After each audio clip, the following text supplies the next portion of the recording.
And we are live. Thank you for joining us tonight for another episode of the Games Talk Live podcast. Of course, I am your host, Jay Fonz. Along with me, my co-host, Hargeet Johnny. What's up, Hargeet? How have you been?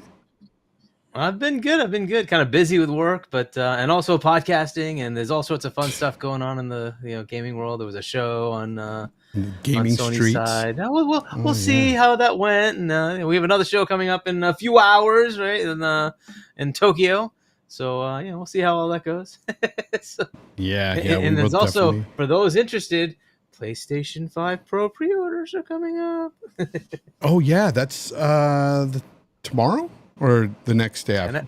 10 a.m. Eastern time. Okay. So for all of you out there that want to buy this PlayStation 5 Pro, be ready. Be at that computer, ready to hit buy now, because I'm telling you, those things are going to go fast. There are so many scalpers out there with bots that immediately take everything and wipe everything out. It's so I'm hoping to beat them hard, because I'm going to buy one and sell it to people. Oh, there you go. You can make quite a bit of money on these things for sure. Hell yeah. If I can snag that 30th edition, right? 30th anniversary edition. Oh, is that the one you're going to try to sell? Yeah. Why not? Right? Yeah, Even more demand. Get a lot of money. Why not? That's true. Christmas bonus. We sit here, we start the show every week, and we're like, how have you been doing, Hargeet? And it's like, as if we don't talk behind the scenes before the show. Okay. But we got to pretend for you guys, hey, we haven't talked yet. I want to give a shout out anyway to everybody in the chat. Welcome, everyone. I see you. Some great looking people here. William Riggs, I see in the chat. Bounty, John 907I, LBC, Most Wanted. We've got Magnum, Face 23, BKNY, which he asks, thoughts on GT7 and F1 running at 8K? Okay, if you're like 5 years old and your eyes can actually see the difference. Actually, here's the thing. Graphically, what it's doing is great and all. Don't get me wrong. I think it's a good console for that. But it's still not going to give you 60 frames in every game, and that was my point of contention with it. Even still, with the graphics and everything. For me, it's not worth the $700. For me, if it's worth it for you, by all means, buy it, enjoy it, love it. I hope it's awesome for you guys. Seriously, if you guys want to buy this console, go for it. I'm not going to pocket watch. I'm not going to tell you it's too expensive. You shouldn't buy that. No, for me, it's expensive. For me, for what I would get out of it, it's too much. But we've talked about that enough. We will talk about the PlayStation 5 Pro today, though, because Digital Foundry did come out. I don't know if you watched any of that, Hargeet. Digital Foundry, they showed some more gameplay clips and stuff. And they showed a lot of, really impressive looking things here and there. You're getting almost the same type of quality in some games as their 30 frames mode with their performance modes. And I say almost because there's things about it that may look a little bit better, and then there's other things that don't look quite as good as their quality modes. Like they were showing a few scenes of Horizon Forbidden West, which already looks incredible. Okay. Yep. And just like when people always say, why do they always zoom into the bad things and they zoom in 200, 400 times? Of course it's going to look bad. But here's the thing. They do the same thing in these things for the good things as well. Look at how much sharper this is in the background. Are you really going to notice that? If you do not have a side-by-side with the PS5 and PS5 Pro, you're not going to know the difference. And that's my whole point with the thing for me. I'm just like, it's nothing. Because in some scenes, the PS5 Pro version was blurrier on the foliage and stuff on the ground. It was much blurrier than the quality mode on the base PS5. But again, that's the quality mode. So you're getting a better image overall with performance. And that's great. That's great. But those games already had a 60 frames mode, so it's different. They showed Dragon's Dogma 2 as well.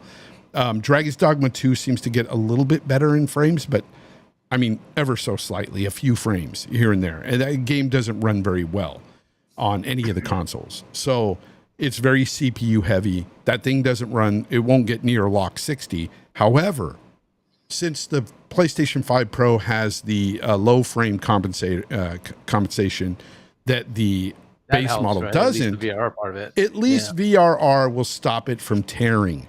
And that is a good thing. Yeah. That is a really good thing. I told people that on Twitter as well. So I do see that stuff, and I commend them for at least trying to push the envelope in certain areas. And that's great. But, the VRR thing, that should have been there day one with the base model PS5 like it was with the Series X and S. VRR is a no-brainer. Like, they should have had that low frame rate compensation. But anyways, Max, that's what I'm saying. But not in the PS5. He says from 30 to 55 FPS is the VRR range. Yeah, now it is. But with the base model PS5, it was like 48. It was not good. Upwards, yeah, because I bought 2 copies. There was one time I did an experiment with the Series X version and the PlayStation 5 version of Jedi Survivor. I wanted to see which one was better before I played through it. The PS5 version, screen tear like a nightmare because VRR didn't go low enough. The Xbox Series X version did, and it played better because of that. Because that's one thing I can't take. Like, I could take the occasional stutter in a game, but screen tearing is like, no, not doing that. Hate screen tear. It's so bad. Anyways, the 10% increase of the CPU is to compete against the Series X. You know what? I didn't even know if they confirmed that it had a 10% increase. I saw that we had rumors of that leaking or whatever back in the day, but I don't see anybody talking about that. So I don't know. Maybe it does, maybe it doesn't. But at the end of the day, like D-Batch even said, and guys, D-Batch is a big proponent of this console and like pushes this console to no end. And he even says 10% to the CPU is honestly nothing. It's not going to do much for you. Not when it comes to frame rates and stuff. Anyways, we'll move on from there. We don't really need to really discuss the whole digital Foundry thing, but it's worth taking a look. I'll say that. If you're interested in the Pro, this should tell you whether or not it's for you. I think that's a good barometer there. Anyways, let's get into our first real topic, though. Let's talk about Ubisoft. As the thumbnail suggests, there's a Ubisoft downfall going on. Ubisoft. How far will they go to upset the people of Japan? How far? Just when you thought that it couldn't get any lower, you thought the backlash against Yasuke being a samurai was bad. You thought the historical inaccuracies that they doubled down on, by the way, saying that they got details right and everything. And you thought that maybe the seasons that they got wrong was bad. Or maybe that they had rice fields planted right next to homes, which they'd never do, was bad. No. Here's what they did, Hargeet. Let me see if I could pull this up real quick. All right. Yep. Right here. All right. Okay. So what this is a famous Torii Gate of Japan on the right. On the right side of the screen here. On the left is a Torii Gate torn in half as well. And it's a collectible for Assassin's Creed Shadows. And at first I'm like, okay, whatever. But there are, how Japanese culture, people of Japan are, their culture and everything. They're very, very sensitive about it and stuff. And especially something like this, with this there's only one Torii Gate like this in Japan on one leg that stands tall after the Nagasaki atomic bomb dropped. And for them to use it, that imagery in this collectible, is a disgrace. And I can understand the people of Japan going like, what are you doing? Hargeet, you saw this. What did you think when you saw this, man? This is like the sad part about a company like SBI that I think is needed. I wish they actually cared about this kind of thing, though. right? You need to have cultural relativity for where you're going to be. And a lot of, unfortunately, all the things they really talk about is US based crap. And it's like, look, if you're going to go to Japan, then you need people from Japan to tell you, because I'm pretty damn sure if any Japanese person saw that, would immediately tell you, yo, you can't do that. You can't do that. Right. And like, they didn't even realize to do that. That's just, it's sad. This is the whole visiting somebody instead of being from there, which is what I keep yearning for, is like games to be made by, now look, Japanese people actually do make games. That's awesome. Right. But if you're going to be about an area, it's best if those people make the game, because it would never occur to them to do this. Right. Because they know better. It's just not like, there's just so many things. I sent you another video of 2 Japanese people tearing apart just the reveal trailer. And you know, it was just interesting to see their viewpoint of like, yeah, that doesn't fit. That's wrong. Oh, that would never work that way. I don't understand why they did that. Right. And it's because culturally they understand Japan. Right. And we just don't. We visit and use our, understanding of things, and don't even, like, a simple, stupid thing like maps aren't legal. Right. That was the way it was in Japan. You couldn't have maps. Only certain people were allowed to see them. So it would never be out in the open. And they're like, why is there a map out in the open? You would never think that, because we don't have that in our world, right? But it's important to them. If you're going to go in Japan, that's the thing, right? And these things you just don't realize it because you don't live it. And that's this is pretty sad, because like you'd figure like something that big, you would know. Like, why would you choose the one-legged thing? Why would you even choose that? Right. You know what's funny? There's gotta be a reason you would choose that. Like, what? You know what's funny? You look it up. Well, it's not like, funny, wow. but what you mentioned there is so true. When you talk about how they should use people from these countries when they're dealing with these countries for historical accuracy and stuff, but their main lead historian here was a white guy from here, from America, Thomas Lockley. Always the way. It's always the way. And I'm like, come on. And it's like, and a lot of people out there was saying, oh, no, the only people getting offended by it are Americans, and it's not even the Japanese. No, Japanese are pissed at this stuff. So much so that Ubisoft dropped out of TGS. They're not going to be there. Mm-hmm. And then to double down on that, they delayed the game today. They came out and delayed the game.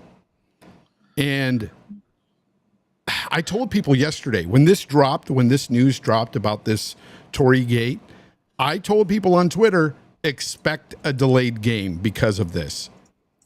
No, I didn't see anybody. Matter of fact, I think a couple of people argued with me, said, oh, they wouldn't delay because that'd be expensive. No, they pissed off a lot of people, not only this time, but all the other inaccuracies that they've done. They've got to clean house. They've got to go back into this game and change things. And that is what they're doing. This whole thing about how they're polishing, they came out with this statement, Hargeet, that they've got to take 5 months to polish the game. I call BS on that. I say that they're going to fix some inaccuracies here that the people of Japan are upset about. And rightfully so, because at this point, when they did this, Hargeet, I was sitting there going, they've got to be trolling us at this point. Like, what are they doing? This is nuts. It is. I don't even know why. Like, again, why do you choose that? Why would you choose that symbol? Why? I don't. Like, you don't look it up at all? Like, why would you choose that? It just makes no sense. I don't get it. It's like, obvious. And it looks just like the Tory Gate there. I mean, it's the spitting image. I mean, you've got a rope around this, yeah, sure, but so bad. Now, my whole thing with Ubisoft, though, is you've got the Star Wars Outlaws that didn't do well. Now you've got this game being delayed. And I heard this was interesting. I haven't talked about this yet. I don't think I talked about this last week, but I was really excited for this game. I still want to play the game. Don't get me wrong. I like Assassin's Creed. I like this version of Assassin's Creed, I should say. But I was more excited for this one because it was the same development team that made Odyssey. However, I learned last week, and I didn't know this, that most of the head members of that team left after they made Phoenix, after Odyssey, that Phoenix Rising. Yeah. They left after that. The major guys that wrote and made these games, these developers, they left that Odyssey team. They've been gone. So they're not making Shadows. So I'm a little bummed about that, and I'm concerned about that. I don't know. I'm concerned about Ubisoft. I'm concerned about a lot of these developers and publishers these days that I grew up with, and that as a young adult, I played their games and loved them. And now it's like, what is going on with all these companies? They're going to hell in a handbasket quick, Hargeet. Fast. Yeah. BioWare's another one. Like, I loved BioWare games back in the day. But we're hearing that maybe Dragon Age will be very good. Like, it's seemingly looking good. I hope so. I hope that comes back to form. But it is always hard to keep a great team together for a very long time, right? People just do move on. It's unfortunate, but yeah, no, it is kind of sad. They've had a couple of misses now in a row, right? I don't know if Outlaws really sold well. So that's going to be a problem for Ubisoft. I think they've just had a couple of fails, and they need some successes, right? So I don't think Prince of Persia did well. As far as like critically, it did well, but it didn't do well financially. Mirage, that was the game before that, and then Pandora, right? They had those. I don't think those sold well either. So, no. They kind of need to get some hits under them. I think they still have Rainbow Six Siege, right? That's still going. I don't. Do they have another one as well, like a Division or something like that that's still played a lot? I don't know. Maybe they do. I don't know. That they need to get something else going. I know they signed up with a cloud thing with Microsoft. I don't know that gives them anything, so we'll see. But yeah, they need to kind of get a win. And this is a big game with a lot on the line, and these kind of controversies aren't helping them. And by the way, now that they delayed it, it drops the same day as Avowed next year. Oh, boy. The same day as Avowed. And let me tell you this, people. I've heard this through the grapevine, by the way. I've heard this through people that know. Avowed was apparently moved to get out of Assassin's Creed way. I heard they moved Avowed because they didn't want it to come out the same time as Assassin's Creed. And now look, same day. This does not bode well, unfortunately, for Avowed. I still think Avowed is going to do decently, especially because it's on Game Pass. I think it'll get numbers. I'll play it still because it's Obsidian and I'm excited for it. But I'm going to play Assassin's Creed also. I just don't know how I'm going to juggle that just yet. I got to see more on what's going to happen with Assassin's Creed. Who knows? But yeah, 5 months from now, it's supposed to come out February something, whatever day Avowed's coming out. That's what I was being told earlier today. How do you guys feel about that in chat? February is stacked with games now. February's got a lot of games. If I was Microsoft, I'd pull Avowed back into October, November. Bring it back. Come on, Microsoft. Do it. Do it for us. I want to play it. Like, I want to play something now, damn it. Like, I have nothing to play until Dragon Age comes out. I'm gonna pick up Dragon Age. I'm hoping for the best, but although, we can get into this next topic because it's going to run into that with this segue. But what I saw in Dragon Age, bit of gameplay on the State of Play, wasn't amazing to me, but it looked like it could be good. You saw it, of course. I don't think the graphics are necessarily bad. I think it doesn't take on as serious tone like the old games did, or at least graphically it doesn't, but it's still, I don't see Fortnite as some people see. I see like a kind of almost going into that stylized cartoony look, but not so much.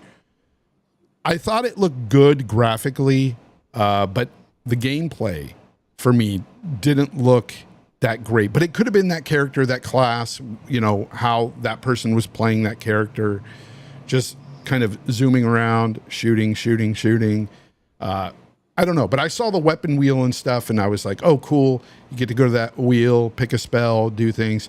All right, I'm down with that. So I'm looking forward to playing it. Are you looking forward to playing that game? Or are you not? Yeah. Yeah. No, I've played all of them. I like it, and it looks decent enough. It's different. I don't remember it being as actiony before, but maybe it was. It's just been a while since I've played like Inquisition.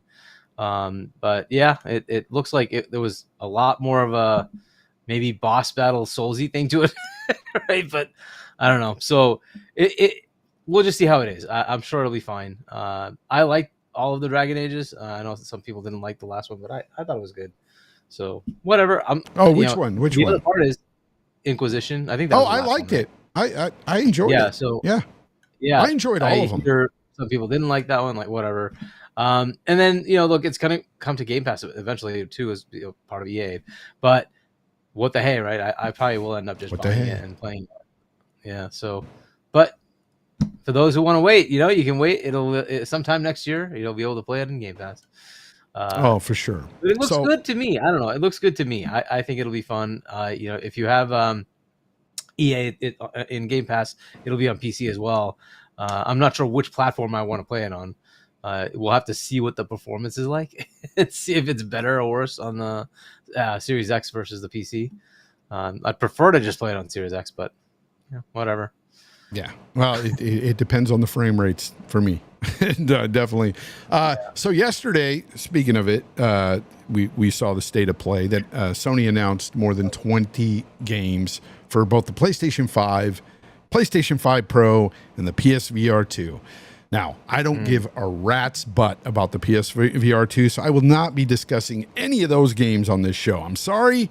I just don't care. VR games are just not my thing.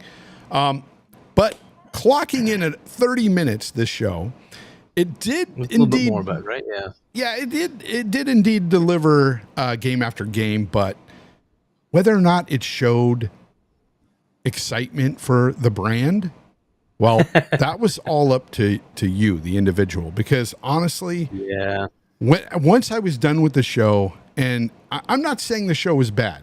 I don't think it was a bad show. I just don't think it was a great PlayStation show, because after the fact, I looked it up, and most of these games I was interested in are multiplats anyway. They're going everywhere. They are. I've got stats on that if you want it. And for me, nothing screamed, you must own a PlayStation 5. Nothing here screamed that. Worse, Fonz. They have a new PlayStation 5 Pro coming out. Did they showcase anything there that says, this is why you need to get a Pro? But here's the thing. It's worse than that. I don't even see any game that it showed saying, hey, you need to run out and buy a PS5, a base model now, because these games are it. Because let's talk about the best game. We'll just talk about it now. The best game they showed was their One More Thing, and it was Ghost of Yote. But what did they show? They didn't show gameplay. They showed some cinematics, and they showed a lot of kind of the same look that we got with Ghost of Tsushima, which I'm not saying is necessarily a bad thing, that the graphics are very similar, because I'm okay with that. I think the graphics are fine. I think it looks great on PC, on the PS5, Ghost of Tsushima. I think it looks great. I don't need that. What I need, though, is I need to see better gameplay mechanics, better stories. That's what I want to see in these games now. Where was that? Where was any of that? Nothing got me sucked into this character at all. First of all, they blindsided me with this. They said, hey, guess what? Jin's out. We're going 200 years in the future. Here's a female protagonist. Enjoy. And so I was taken aback. I was like, wait, well, what? So I was sitting there and I was like, you know what? Let me collect my thoughts before I even jump into any kind of discussion on this, because I didn't want to sit there and just berate the game or hate on the game because it's a female protagonist, because I'm not one of those guys that say, oh, go broke on just because it's a female protagonist. I don't care. I will play as a female protagonist. That doesn't bother me. But what does bother me is if I felt that Jin needed more time, needed more gaming, needed to be in more games. I still kind of feel that he does, even though his story was kind of bookended with Iki Island, and I'm fine with that. I was blindsided. I did not know this was going to happen. So it took me aback, but the day after now, I had more time to think about it. I'm good with it.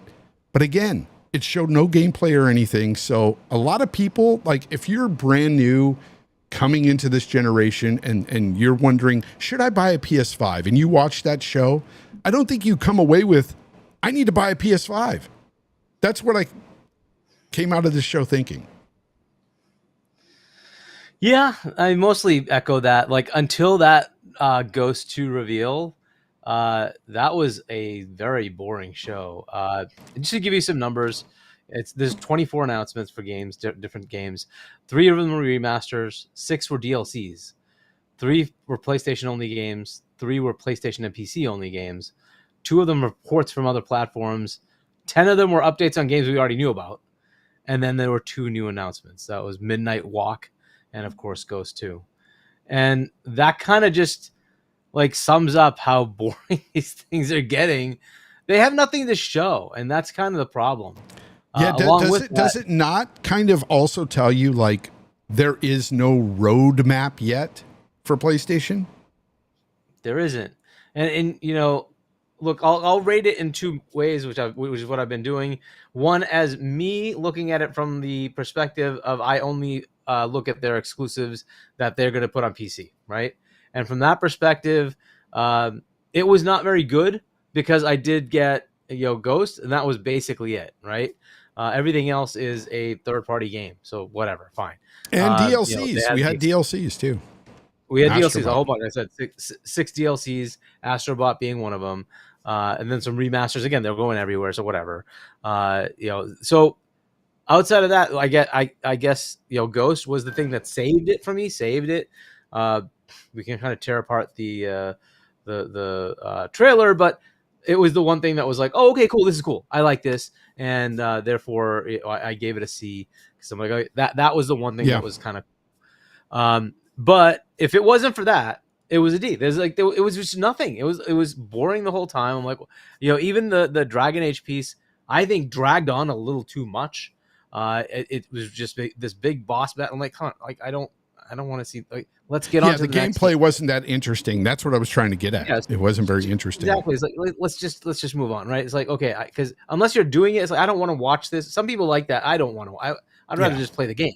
So just show me clips of it and move on. So that was kind of how I felt about it. The VR ones, I always just tune out. I'm like, yeah, I don't care. I thought this game that I'm showing on screen right now, Hell Is Us, looks mildly interesting to me. And I say mildly because there's parts of it, there's aspects about it I think look cool, and then there's others that I'm like, also look cool. Yeah, and that's the other one, Arcade Chronicles, which I found out multiplat. But they all are, right? So Arcade Chronicles is a sequel to Arcade, and that was announced in 2020. So we knew it existed. This is the name that has been changed to this. It's kind of the reveal of what it looks like. Fair enough. Hell Is Us, again, we saw this before. I don't know if you remember it from Summer Game Fest, but that was where we saw it. They had is it Blumhouse? Is that the thing? They had a sizzle reel of 5 games. I think they announced at the same time. This was one of them. We just get to see more of it. Awesome, right? It's like cool. But I already knew about this. So nice. But like, it's cool that it shows up, right? That people can say, oh, this looks like it's much actually I'd like to play. Awesome. But as you said, it's going everywhere. Same with Arcade Chronicles. That's going everywhere. Pal World moves over. Awesome. But as far as the overall, like, I think they need to find some way to give you a reason to be enthusiastic for the platform. So if you're a PlayStation player, I still think this was a good showcase for you. Right. However, you have to think of it from an overall perspective to say, I'm on this platform and your roadmap has been pretty lackluster. You've shown me Concord, which failed. You've shown me Marathon and Fair Games. I haven't seen anything new about that. You've shown me Wolverine. Haven't shown anything with that. Right. Yeah. I kind of expected a little bit of more of a teaser for Wolverine on this show. Anything. Right? Something. And like, if you could show Wolverine way back then, why can't you show anything else? It wasn't. You know what that tells me? You know what that tells me? Wolverine is way out. Way out. It is. I don't think it's hitting next year. I think maybe you're lucky if it hits end of 2026. Wolverine. Yeah. I think it's that far out, people. So this becomes kind of the headache of like, okay, that's fine. But look, next month, we're likely to see a reveal for Nintendo. They're going to have a slew of games. So there's going to be a new console with a whole bunch of games, and that might increase enthusiasm there. Xbox is still putting out showcases that actually show you a roadmap, right? And they have TGS coming up with a whole bunch of other games coming in. You just have to see the enthusiasm levels and say, okay, well, what is it that this platform is providing besides name recognition? Right? It's not like they give you a discount on the games. Hell, to get the freaking upgrade, you have to pay $10 for Horizon Zero Dawn Remaster. Does that mean that's how you're going to get pro upgrades now? Do we know for a fact that they're going to give them to you or not? It seems like they haven't really stated that they're free. So you may be paying $10 for every upgrade for every PS5 Pro, version of a game. Is that what we're seeing? Like, I don't know what happens. And that's the world they're in versus Game Pass, or the console that you can take with you that happens to have, the entire Nintendo catalog. It's just an interesting time, right? And if say Nintendo fails to show like more than 2 games, fair enough. But I doubt that's going to happen. I think they're going to show you like 10 to 15 freaking things, and you're going to be like salivating. Oh my God. And like, that's how it is, right? I keep seeing people in the chat say Xbox shows roadmaps, but games aren't being delivered on time. They're getting delayed. Well, I mean, they do deliver games. I don't know what to tell you. It's not like other companies don't delay games. One just got delayed today.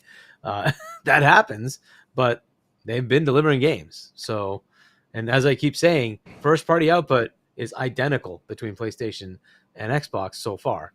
And that's so far getting way different. Yeah. If you look down the line, you see all these big developers that they've got underneath Xbox's belt.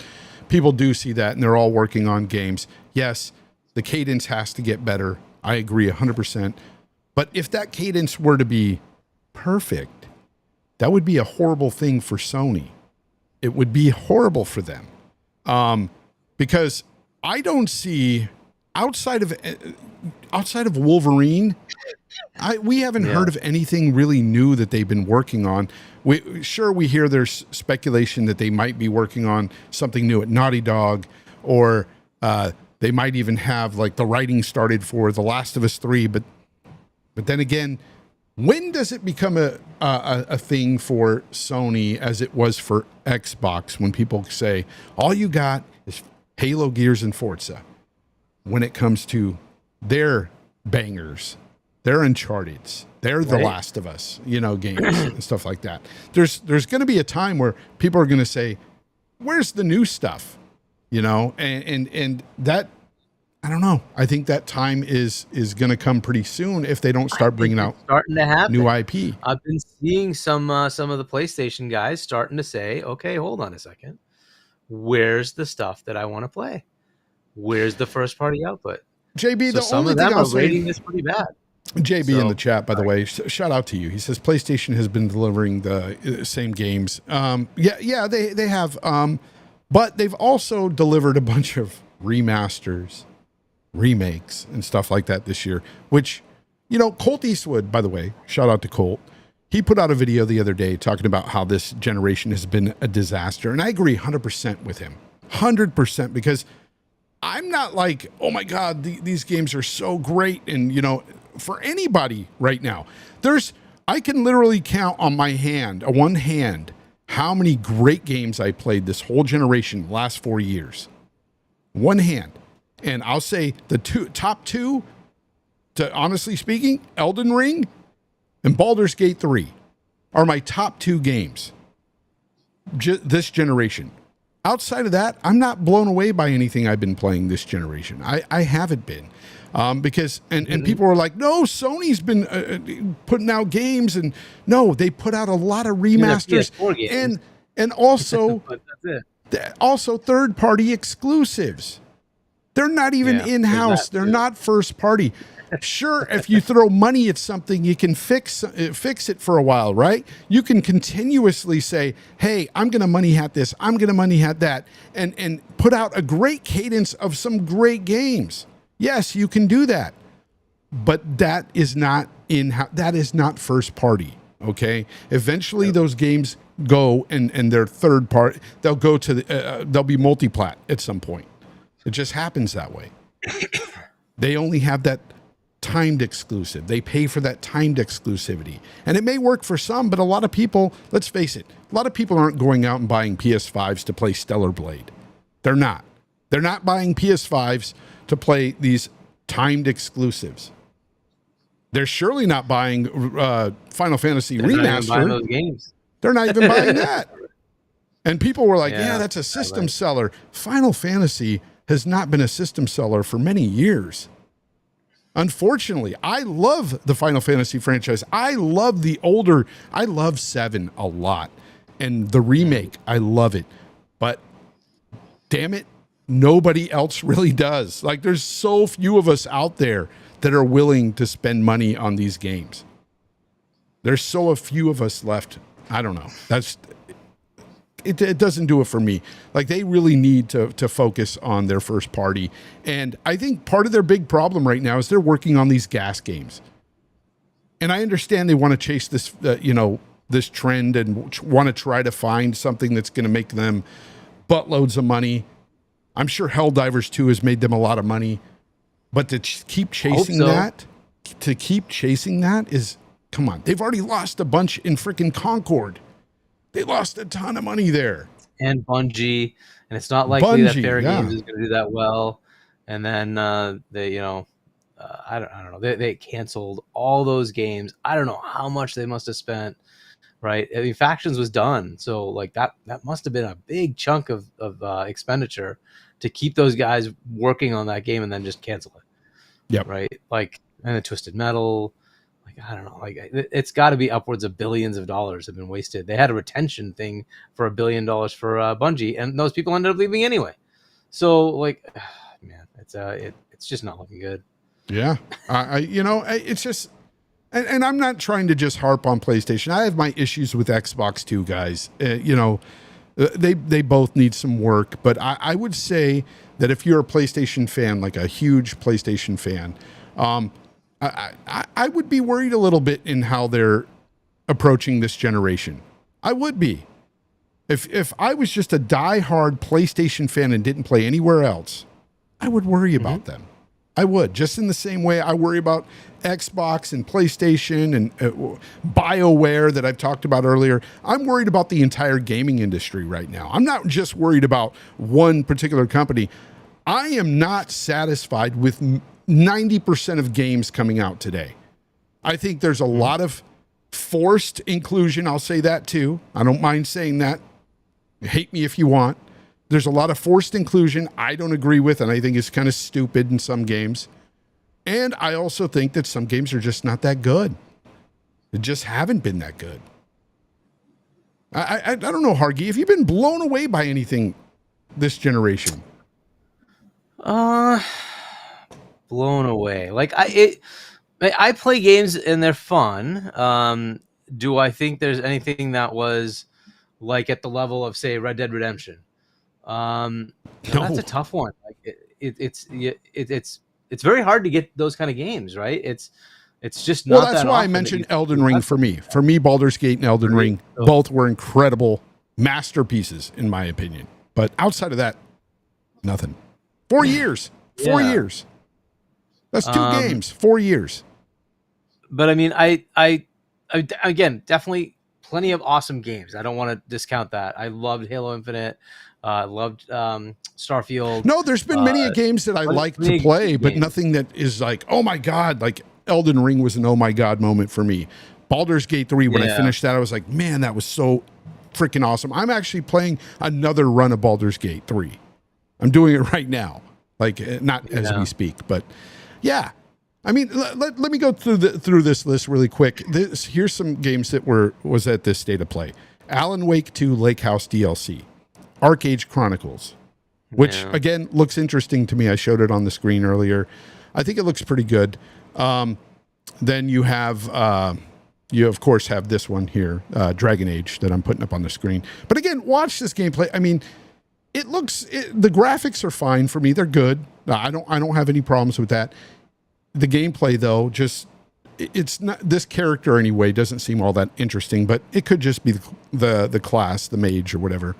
Then we have Astrobot DLC that they showed, Lego Horizon Adventures. Why? I mean, the Lego stuff, just, I don't know. That's dumb. Anyways, but that's a third-party game, right? That goes elsewhere. That goes to the Switch. Yep. Switch and PC. We also had Horizon Zero Dawn Remaster for $10. Why? Again, that's makes no sense to do this. This is that filler crap that I'm telling you PlayStation is doing in between the time they get another game out or until they money hat something else out. That this is the stuff they've got to do. They have to do this stuff because they've messed up with these gas games so bad. They are still working on some more gas games. They've failed. They had the hugest flop ever in Concord. The biggest flop ever, I will say. $400 million, we found out, is what it cost. That is insane. $400 million. Plus marketing. Look, I guess the other one that to me that was big was last year we had Hogwarts. I think that was one of those. It was fun, but really awesome games. But now, was that something spectacular? It runs on a Switch, right? It runs on the Switch, so it obviously works on everything. It doesn't matter. But the game was absolutely fun. I loved it. It was great. Yeah, and by the way, they showed Pal World. It's finally coming to PlayStation. Pal World, which I played through that game. It's fun. I hope you guys enjoy that. Also, Legacy of King. Oh, what happened? You got kicked out. Oh no, he's gone. I knew he was botting. Something happened. I think we're still here. Hargeet is trying to join in now. Are you there? Yeah, I don't know what happened there. Kind of hung up. Okay, so Legacy of Kain, Soul Reaver, Remaster 1 and 2, which, look, I'm a huge fan of Legacy of Kain, Blood Omen, the franchise itself. I love that franchise. I think it's got an amazing story. It was well acted, voice acted for back in the day. It doesn't hold up quite as much these days, but it's still an amazing game. However, it's so old, Hargeet, that this game, honestly, and it deserves a remake, not a remaster. So this is not like one of those games where, like, showing it there at your show, like, it's not one of those things I'm excited about at all. And I love the games. Yeah, and look, the problem here is how much do you spend, right? It's Embracer. I don't think they have the money to do that. So what they're doing is saying, hey, what can we minimally do and see if there's interest, right? I mean, what else can you do with that, right? Because what would it cost to actually do a full-on remake? And do they have the kind of funds to do it? It's unfortunately where they are. Embracer just is in financial trouble, right? So they have to find a way to fund these things. So we'll see what this does for them.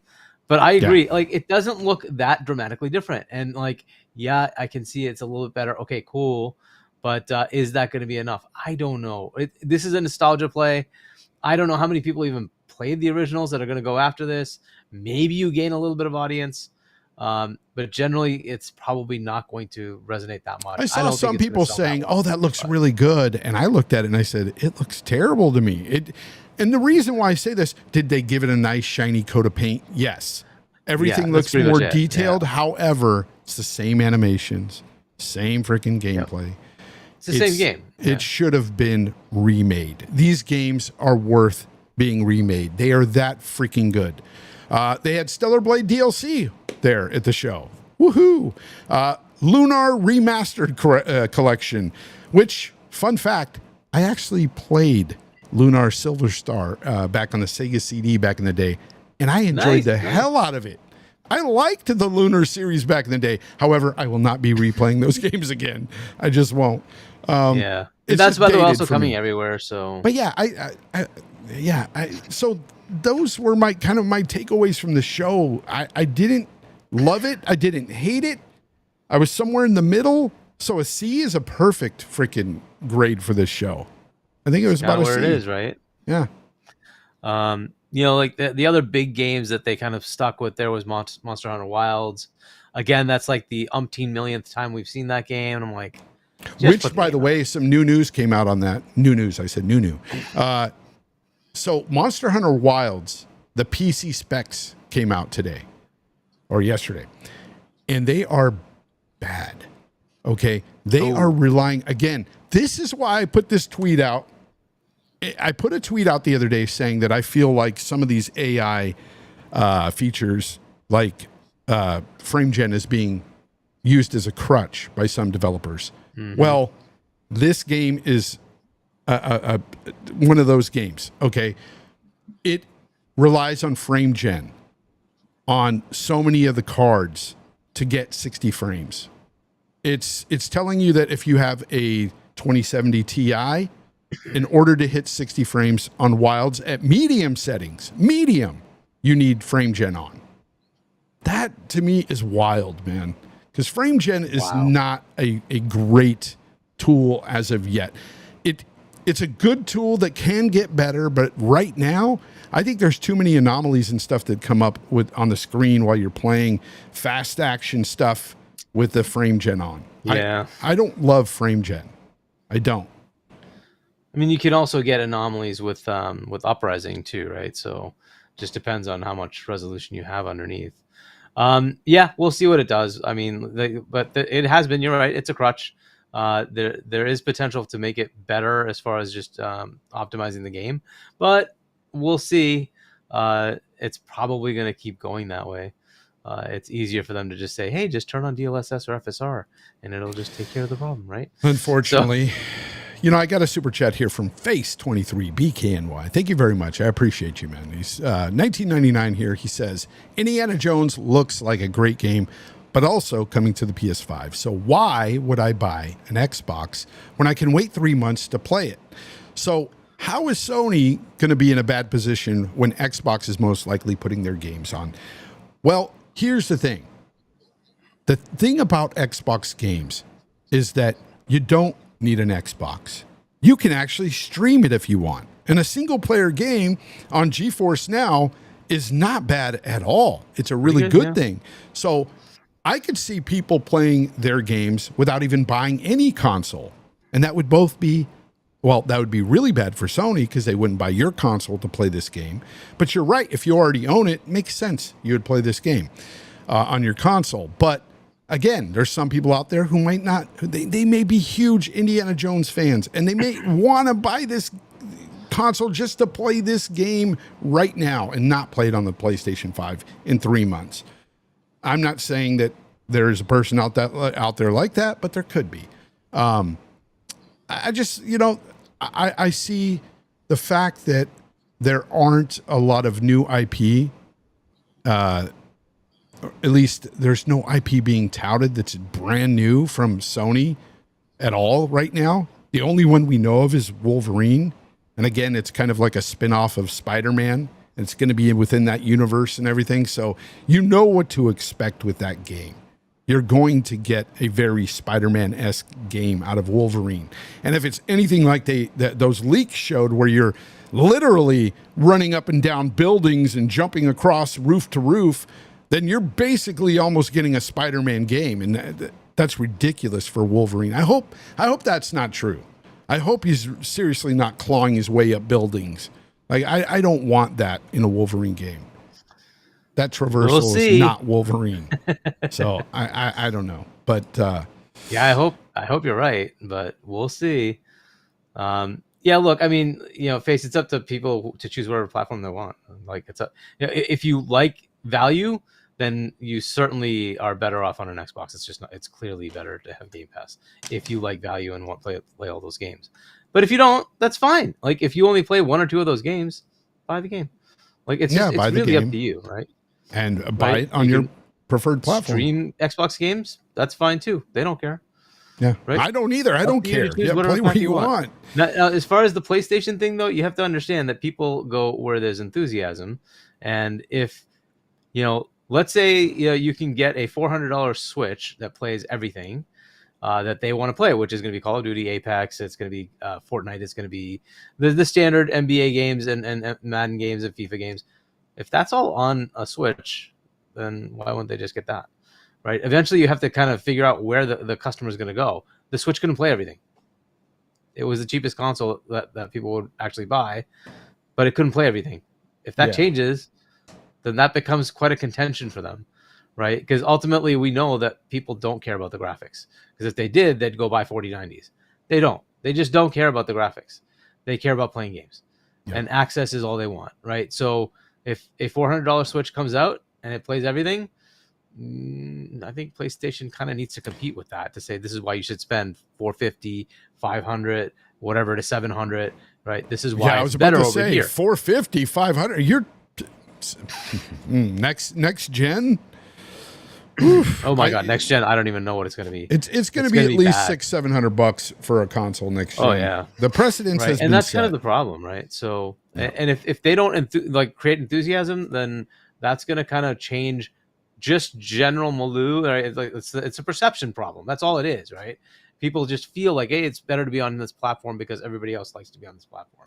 But if that changes, then that's a problem for them, right? But isn't that how many of these hits can they keep taking?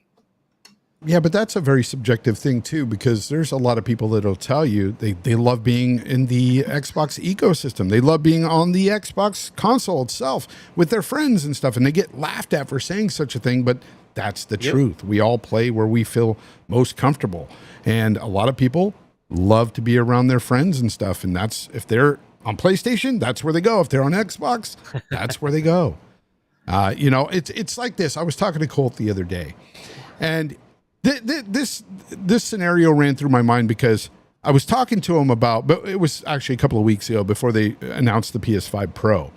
And I told him, he asked me, would you buy it? And I said, I'll buy it if it's no more than $600. And if GTA 6, if I was guaranteed it's 60 frames. And one thing, I didn't think about though afterwards was this. If I were to buy the PS5 Pro and play the game there, I'm sure I would have had a great time with that single player game, beat it. But what if, say Colt is playing it on his console, or my friends playing on their console and they on the Xbox, and they say, hey, do you want to play some GTA 6? And I can't play it with them because I bought it on the PS5 Pro. That's not the case. Where it's I hope it's all crossplay, but where it's a ghost town over there.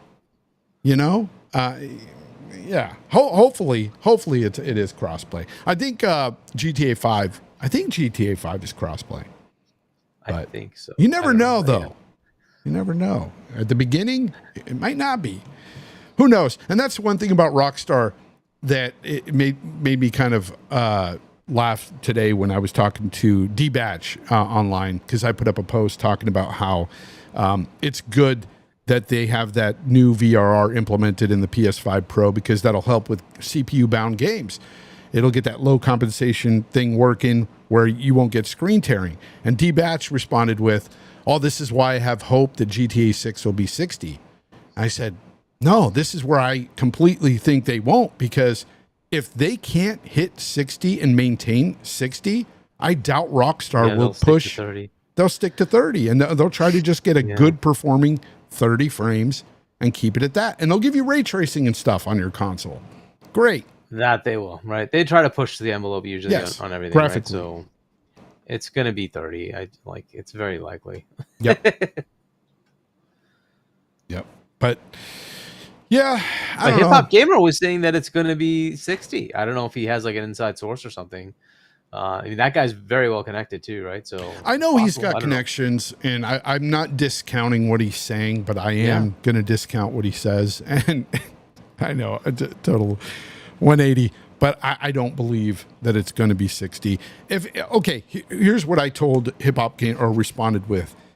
If it hits 60 on the PS5 Pro, it's going to hit 60 on the Series X and the base model PS5. There is going to be a performance mode on everything because they have the same CPU. Or at least the PS5 has the same CPU. I know the 10% more probably hits in line with what the Series X CPU does. Yeah. That's fine. Yeah. But again, that's the only way I see that happening. Pretty much the same. Series S is 3.4 or 3.6. The PS5 is theoretically up to 3.5. And then the Series X is 3.6 and 3.8. So Marsh says, did you see Hip Hop Gamer said he was with AMD earlier this year?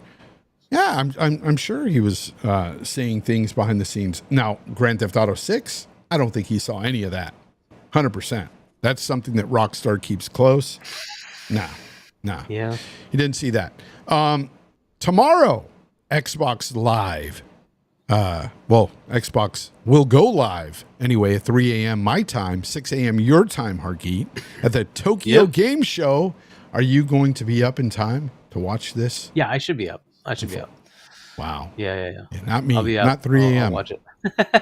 I no. 3 a.m. Hell no. Yeah. Are you guys in the chat going to wake up for this Tokyo Game Show showcase or whatever? What is it anyways? What are they going to show here? Do we know? What have you heard, Hargeet? Tell us now. The only thing we do have is the Pixel remasters has leaked. Unfortunately, Xbox themselves showed a dashboard picture of the Pixel remasters. So that's, I suppose, kind of confirmed that's coming. So that'll be an announcement. Beyond that, I mean, we all have heard the same things, that Square is going to show up. You've already got the Pixel remasters. There's probably going to be other ones there. Now, I heard what won't show up. I heard that don't expect Final Fantasy VII Remake to be there, unfortunately, for Xbox folks. Okay. But yeah, whatever that entails, I'll assume there's going to be some other Square games. Foam Stars, right? That was the little Splatoon equivalent that they put out on PlayStation. That will probably go multi-plat and then go free to play, right? Which I think they're doing, and so that's probably going to get announced for Xbox. Why did you brought up Foam Stars? Why did they bring out Foam Stars and then like 2 days later bring out Helldivers 2? How are you going to put a gas game on top of a gas game on your exclusive platform? Because I guess PlayStation doesn't realize that they can't do that.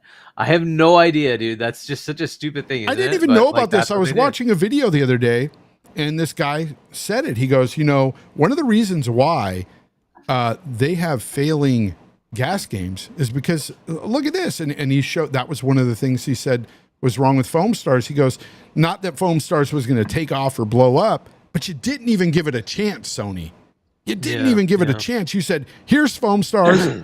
Next day, Helldivers 2. Like, what are you going to play?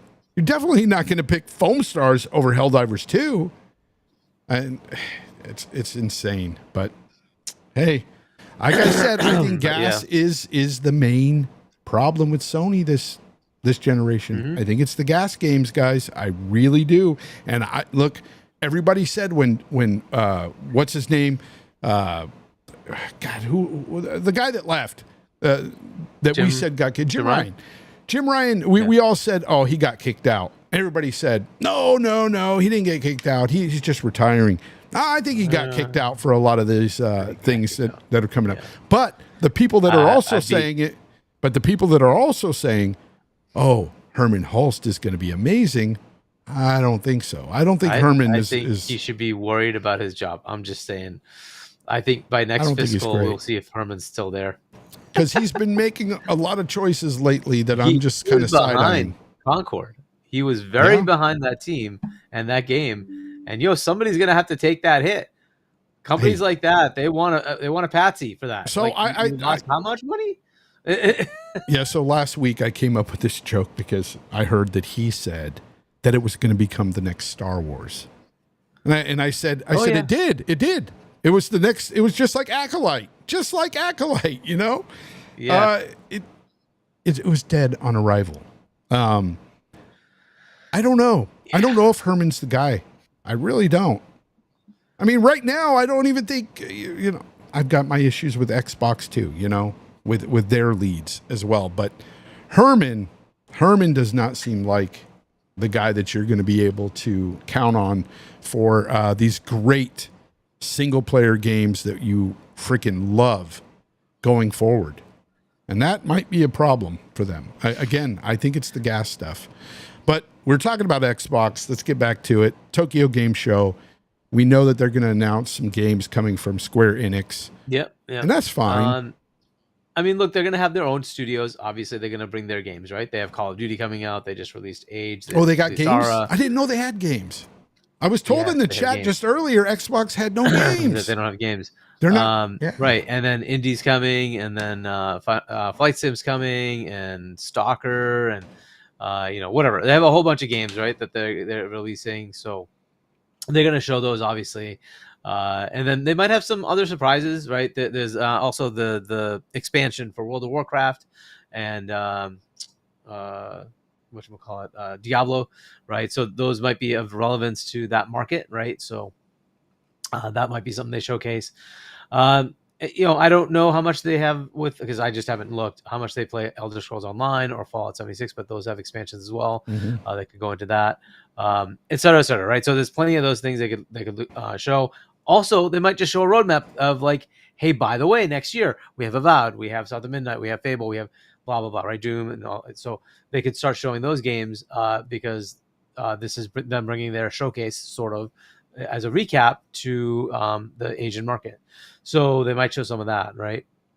And then there's the whole potential of any games that are working with Japanese developers or even Asian developers to bring to market, right? So I don't know what else they've got, but I'm assuming they do have other games, things like Pal World, right, where they were working on that with a Japanese developer, that they could bring up and showcase. The question of how big the game is, that's the big question. I don't know if they would go with something like, say, hey, you know what, we're working on a Persona 6 coming to Game Pass or something like that, something crazy. Do the announce of Persona 6. I just don't see them doing that. They would do that in June Showcase, but I don't know. So that's a potential that maybe one of those big games gets announced on their stage. But that would be the other things I could think of. But like they did do Kunitsugami. No, did that do that in June Showcase, or did they do that in TGS? I'm trying to remember when that was. But that one was Capcom first. That was at the game show. Their big show, I think. That was at the June Showcase. Yeah, I think so. Yeah, so even that they put there, right? So it's just I don't think it's going to be bigger announcements. It'll be smaller things.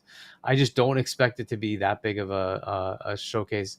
It's TGS, right? So yeah, there'll be some cool announcements, but I think for me, I just temper it. I don't want it to be like something I'm so hyped for that I get disappointed, because I've never seen them showcase like a lot of new stuff. It's usually games that missed the platform they're coming over, new things going into Game Pass, right? So say Infinite Wealth, right? That could come into Game Pass, things like that. That's kind of what I expect. Maybe they do showcase, hey, we have a new partner working in Korea or China or Japan on a new game. Cool, awesome. They could tell you, hey, Black Myth Wukong is finally coming out, blah, right? Whatever date that is, things like that, right? So that's the kind of thing they could do. Yeah. So. Oh man, Black Myth. Black Myth needs a lot of work, especially on console. Before it comes out on Xbox, I hope you guys get a ton of patches before then. I hope you get the best version there is before it drops, honestly. Red Wolf, thank you very much for the $5. What's up, Red? Let's talk about buttered sausage, what it does, what it is. Okay. Thoughts on Final Fantasy VII Remake coming to Xbox? No. I heard it's not happening yet. I have been hearing this so much lately, and I'm curious what you guys think. Sorry if I missed it. Yeah, you missed it. However, we'll say it again. I don't think it's coming. Hargeet, you? I mean, eventually it will. The question is, will they talk about it now? I don't know. If there is some contractual thing, we keep hearing off and on. It does matter. It doesn't matter. I don't know. It's just an odd situation. So we'll see. It's unfortunately it's just a wait and see. I think 16 is a possibility. I think that's a viable thing to come because it already came out on PC, right? It just came out like a couple weeks ago. So I think it's ready to go. I think they can push it over to, I don't know when they're going to release it, but they can push it over to Xbox now. Yeah, like I said, I don't know, man. I don't.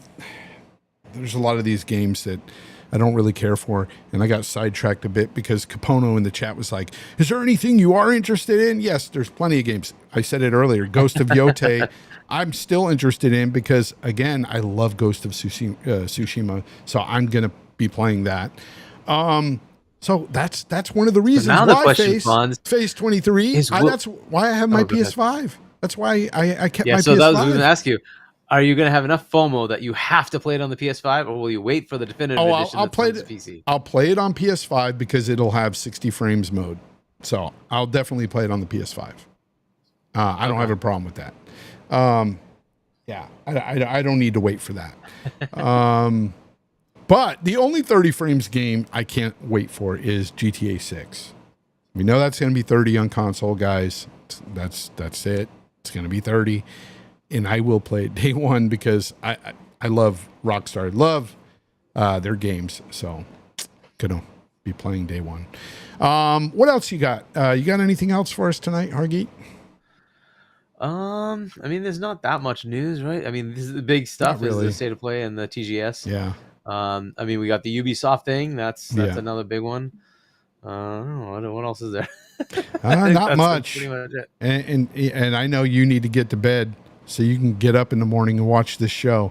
The show, yeah. And myself, I need to get out of here soon because I need to eat. I have not had dinner yet. But oh man. But I do want to say that I am grateful for each and every one of everybody coming out tonight. Seriously.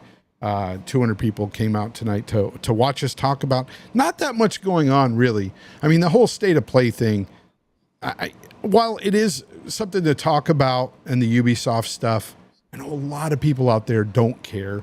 They really don't care about state of plays and things like that. But for us, like, it just feels good that people come out and talk. Yeah, Colt East was like 1 hour show. Well, if we had more to talk about, Colt, we'd definitely talk more, but there's really not much to talk about. There's really not. Anyways, we've had 1 hour shows.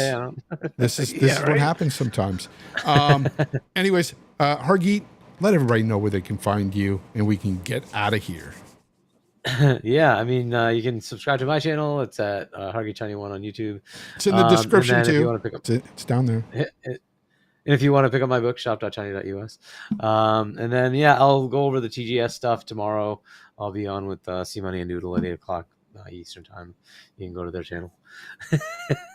Most definitely.